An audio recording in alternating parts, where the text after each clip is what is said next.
If you were a historian or an average person living during the days of a person called Jesus, who according to scripture was born of a virgin, performed miracles, raised people from the dead, fed people, died, and rose again, wouldn't you write that down or pass that story to your children, even if you didn't believe in who he claimed to be?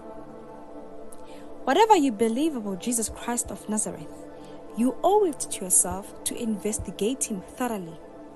It makes little sense to ignore the one important figure that will affect your eternity if his claims are true. We have other ancient writers and Christian fathers who confirmed that there was a person who was called Jesus the Christ in history. There are also archaeological evidence such as a floor and a magician's cup with the inscription Iau Christo.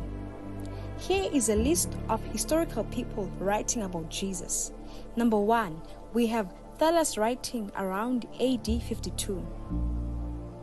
Number 2, we have Talmud and other Jewish writings around AD 40 to 100.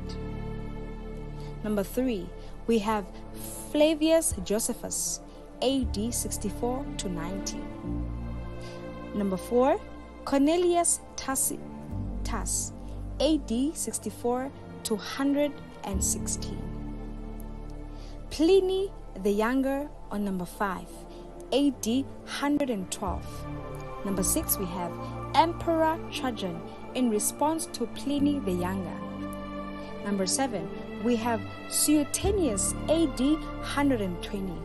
Number 8, we have Lucian of Samosata, AD 170. And lastly, we have Marabar Serapion on number 9.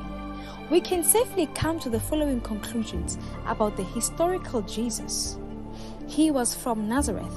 He lived from a place above reproach, filled with wisdom. He was crucified during the Passover season under Pontius Pilate during the reign of Tiberius for claiming to be the Jewish king sent from God. His disciples believed that he was raised from the dead 3 days after his execution. Many recognized that he performed miracles which they called sorcery. His disciples multiplied rapidly, spreading even to Rome.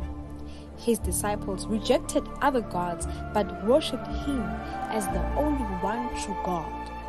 He taught things that were controversial to those of Rome and the Jewish sects. His disciples observed his teachings and bound themselves to strong ethical lives in the community of brotherhood.